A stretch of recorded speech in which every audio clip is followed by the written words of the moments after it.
కేసీఆర్ను బయటకు రప్పిస్తాం.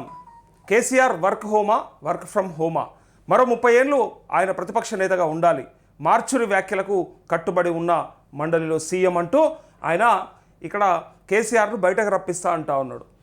కేసీఆర్ని ఇంటికి పంపిద్దాం, కేసీఆర్ని ఫామ్ హౌస్కే పరిమితం చేద్దాం, కేసీఆర్ని బయటకు రాకుండా చేద్దామని చెప్పిన మీరే మళ్ళీ ఇలా కేసీఆర్ని అత్యుత్సాహంతో వస్తే బాగుండని పిలవడానికి ప్రయత్నం చేస్తూ ఉన్నారు. సో ఫామ్ హౌస్ నుంచి ఆయన రప్పించే శక్తి మాకుంది అంటూ పని చేయాల్సినోడు పని చేయకుండా, మీకు అప్పచెప్పిన పని మీరు చేయకుండా, పక్కన పని నువ్వు చేస్తలేవు అని అనాల్సినంత అవసరము అదంతా ప్రజలు చూసుకుంటారు, ప్రజలు తేల్చుకుంటారు, తెలంగాణ ప్రజలు తేల్చుకుంటారు, తెలంగాణ సమాజం చూసుకుంటుంది. మనకేం అక్కడనో నాకైతే తెలుస్తలేదు. ఆయన అంత ఇంట్రెస్ట్గా పిలవడం మీద మీకున్న శ్రద్ధ ఏంటిదో, దాని పట్ల మీకున్న చిత్తశుద్ధి ఏందో నాకైతే అర్థమవుతలేదు. కానీ ఫామ్ హౌస్కే పరిమితం చేస్తాం, మొత్తానికే ఫామ్ హౌస్ ముఖ్యమంత్రి కాబట్టి ఫామ్ హౌస్లోనే వండబెడదామని చెప్పిన మీరు ఇలా మళ్ళీ కేసీఆర్ని చూడాలని, కేసీఆర్ఏ రావాలని, కేసీఆర్ వచ్చి సలహాలు ఇచ్చేదాకా మీకు పని చేయడం చేతనైతలేదని ఇక్కడ క్లారిటీ. ప్రజలు అనుకుంటా ఉన్నారు ఆయన వచ్చే చెప్పాలనా, వీళ్ళకు సూచనలు సలహాలు ఆయన ఇస్తేనే వీళ్ళు చేస్తారా, లేకపోతే వీళ్ళకి చేయడం చేత కదా, అట్లాంటప్పుడు నువ్వెందుకే మరి ఆయనే ఉంటుండే కదా ముఖ్యమంత్రిగా అని చెప్పి డైరెక్ట్గా అంటా ఉన్నారు. ఇక ఇట్లా మాట్లాడితే మళ్ళీ ఇక దాని వార్త దానికుంటే చూపిస్తాయి కదా. కేసీఆర్ వర్క్ ఫ్రమ్ ఫామ్ హౌసా, మరో 30 ఏళ్ళు ఆయన ప్రతిపక్ష నేతగా ఉండాలి, మార్చురి వ్యాఖ్యలకు కట్టుబడి ఉన్నా అంటుండు కదా. మార్చురి వ్యాఖ్యలు ఇప్పుడు నేనేమంటా ఉన్నా అంటే, రేవంత్ రెడ్డి ఆయనే అన్నాడు, నేను మార్చురి వ్యాఖ్యలకు నేను కట్టుబడి ఉన్నా, నేను ఎక్కడ పోలేను అని నిస్సిగ్గుగా ఆడినటువంటి అబద్ధం ఇగో మీ కళ్ళ ముందు ఉన్నది, ఒకసారి చూడండి.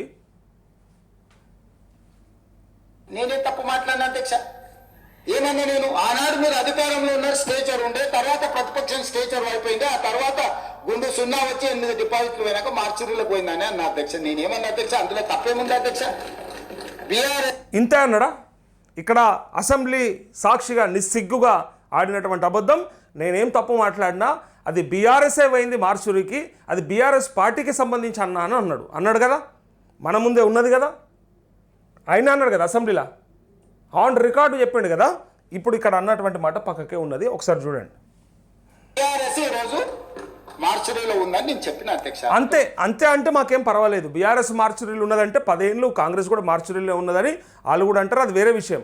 కానీ నువ్వు అన్నటువంటి మాట నీకే యాద్ చేస్తూ ఉన్నాము. ఇది యాద్ చేస్తే మళ్ళా యూట్యూబర్లు, ఇన్ఫ్లుయెన్సర్లు, యూట్యూబ్ జర్నలిస్టుల ముసుగులు వస్తే బట్టలు కూడా తీసి కొడతామని చెప్పి ఒక ముఖ్యమంత్రి స్థాయి దిగజార్చి మాట్లాడడం ఒకసారి చూడండి.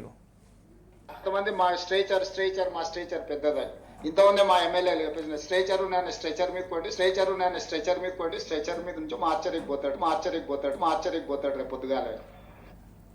మార్చరీకి పోతాడు అన్నాడా, మార్చరీకి పోయింది పార్టీ అన్నాడా? డైరెక్ట్గా అన్నాడు కదా, మా ఎమ్మెల్యేలు అన్నారని చెప్తా ఉన్నాడు. ఇంకా మా ఎమ్మెల్యేలు అన్నారని చెప్తూ స్ట్రెచర్ ఉన్నాడు, స్ట్రెచర్ మీదకి ఎక్కిండు, స్ట్రెచర్ మీదకి వెళ్ళి మార్చరీకి పోతాడని నీ సిగ్గుగా అన్నటువంటి మాటని మళ్ళా అబద్ధం అని చెప్పి అసెంబ్లీలో అయ్యో నేనే తప్పు మాట్లాడిన అధ్యక్ష. ఏమన్నా నేను ఆనాడు మీరు అధికారంలో ఉన్నారు, స్టేచర్ ఉండే, తర్వాత ప్రతిపక్షం స్టేచర్ అయిపోయింది, ఆ తర్వాత గుండు 0 వచ్చి 8 డిపాజిట్లు పోయినాక మార్చురీలో పోయిందని అన్న అధ్యక్ష. నేనేమన్నా అధ్యక్ష, అందులో తప్పేముంది అధ్యక్ష? బీఆర్ఎస్ ఈ రోజు మార్చురీలో ఉందని నేను చెప్పిన అధ్యక్ష. కొంతమంది మా స్ట్రేచర్ పెద్దదని, ఇంతమంది మా ఎమ్మెల్యేలు చెప్పేసిన స్ట్రేచర్ మీద కొట్టి, స్ట్రెచర్ మీద నుంచి మార్చరికి పోతాడు రేపు పొద్దుగాల అని క్లియర్గా అన్నాడా లేదా?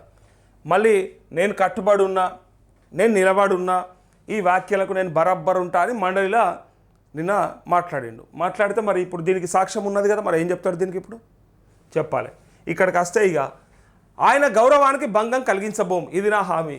అయ్యా నువ్వేంది ఆయన గౌరవానికి భంగం కలిగించకుండా కాపాడ, మరి అట్లాంటప్పుడు ఎందుకు పిలుస్తున్నావు? ఆ ఉత్సాహం ఏంది? మరి పిలిచి ఏమడగా నీకు? మరి వీళ్ళది ఎట్లున్నది తెలుసా? వీళ్ళిద్దరిది స్కూల్కి పోయే పిల్లగాడు నేను రాను అంటే, రా నీకు చాక్లెట్లు ఇస్తా, పర్వాలేదు ఏం కాదు, ఇలా ఒక్కరోజు క్లాస్లో కూర్చొని పోవని ఈయన బతిలాడుతున్నట్టు, ఆయనేమో నువ్వు చాక్లెట్ ఇచ్చిన నేను రాను, నాకు ఎరక, నువ్వు వస్తే కొడతావు, ఇలా హోంవర్క్ చేయలేదు నేనని ఆయన అన్నట్టు. ఇక చూసుకో వీళ్ళిద్దరు కథ గమ్మత్ అంటే గమ్మత్తుగా ఉన్నది. అంతే ఉన్నదా లేదా? ఈయననేమో నేను చాక్లెట్ ఇస్తా, నువ్వు రా అని మనం పిల్లగాళ్ళను ఆశ పెడితే వస్తారు కదా, అట్లని చెప్పి ఏం కాదురా, ఒక్కటి కాకపోతే 2 చాక్లెట్లు ఇస్తా, రారా స్కూల్కు క్లాస్లో కానీ ఇలా అంటే ఆ అవతలోడు అంటాడు కదా, నేను రాను, నాకు ఎరక, నేను కొడతావు, నువ్వు నన్ను హోంవర్క్ చేయలేదు కదా, నేను అందుకే రాను అని వాడు తప్పించుకున్నట్టు ఇద్దరు కలిసి దొంగ నాటకాలు ఆడినట్టుగా, నీ నాటకం నాకెరక, నా నాటకం నీకెరక అన్నట్టు. ఇప్పుడు వస్తే నువ్వేమంటావో ఆయనకెరక, నువ్వేం చేసినావు, నువ్వేం బీకినావు అని నువ్వేమంటావో అదంతా కూడా లాంగ్వేజ్ అంతా ఆయనకెరక. రాకపోతే నీకేం కావాలనో నువ్వు అడుగుతా ఉన్నావు గడికి, నువ్వు రా అని రప్పించుడు. నీకు ఇష్టం ఉంది, వస్తే తిట్టాలని నీకు షోకున్నది, వస్తే తిట్లు పడతా కాబట్టి, వస్తే మాటలు వస్తాయి కాబట్టి రానని ఆయన ఉన్నాడు. ఇక మొత్తం ఇద్దరు కలిసి ఆగం చేయడానికి చూస్తారు.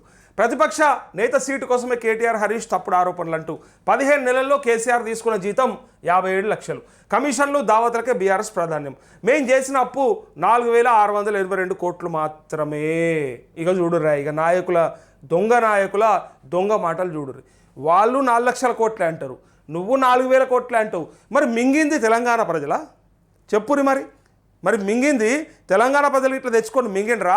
మీరు ఏం చెప్పబోతున్నారు, ఏం చెప్పదలుచుకున్నారు, ఎవరు నాగం చేయదలుచుకున్నారు? అసలు అప్లై చేయలేదని చెప్పినాక ఇక మీకు ఏం రోగం పుట్టిందా ఇవ్వడానికి? మరి ఇప్పుడు మీరు అప్పులు చేయలేదు, 4,000 కోట్లే చేసినామంటున్నావు. మరి అట్లాంటప్పుడు మన దగ్గర మస్తుగా ఉండాలి కదా మరి పైసా. 1,50,000 కోట్లని లెక్కలు ఉండగా అదేం చెప్తారంటే వాళ్ళదంతా రేవంత్ రెడ్డి కేసీఆర్ పాపమే, కేసీఆర్ చేసిన అప్పుకే పోయింది తప్ప నాది కాదు అని చెప్పి నేను చేసిన అప్పే అంటారు. మీరు ప్రభుత్వంగా మాట్లాడుతుర్రా, అసలు పార్టీలుగా మాట్లాడుతుర్రా, మీరు వ్యక్తులుగా మాట్లాడుతుర్రా? మాకు అర్థమైతలేదు. అసలు మీరు వ్యక్తులుగానే మాట్లాడదలుచుకుంటే మీకు పార్టీలు, ప్రభుత్వాలు, మీకు అధికారం ఎందుకు? మరి ఇలా మీరు చేసిన అప్పు అనుకుంటా, అసలు ఈ అప్పు అంతా మీ నెత్తి మీద పెడితే తెలుస్తుంది మీకు. ఫస్ట్ మీరు ఎవరెవరైతే చేస్తుర్రో ఆ అప్పులు ఆ పార్టీలకే అప్ప చెప్పాలి అసలు పోయేటప్పుడు. ఇప్పుడు ఆస్తులు క్రియేట్ చేసినాం అని చెప్తారు కదా, సరే అది ఎంత క్రియేట్ చేసినారు ఏందో ఆ లెక్కలు కూడా తీసిన తర్వాత మిగిలిన అప్పులు ఇలా నెత్తి మీద పెట్టాలి, అప్పుడు తెలుస్తుంది వీళ్ళకి.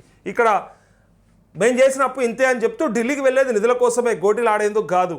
సరైన టైంలో రికార్డులని బయట పెడితే అసెంబ్లీలో సీఎం రేవంత్ రెడ్డి డ్రగ్స్ కేసులో పట్టుబడితే కరెంటు నీళ్లు బంద్ చేస్తామని వార్నింగ్ అంటూ కుటుంబ సభ్యులతోనే కేసీఆర్కు ప్రాణహాని, అందుకే వాళ్ళకు దూరంగా ఉంటున్నారంటూ, కుటుంబ సభ్యులతోనే ప్రాణహాని ఉందంటూ ఇట్లాంటి మాటలు మాట్లాడుతున్నప్పుడు రేవంత్ రెడ్డి ఒక్కసారి చెక్ చేసుకోవాలి.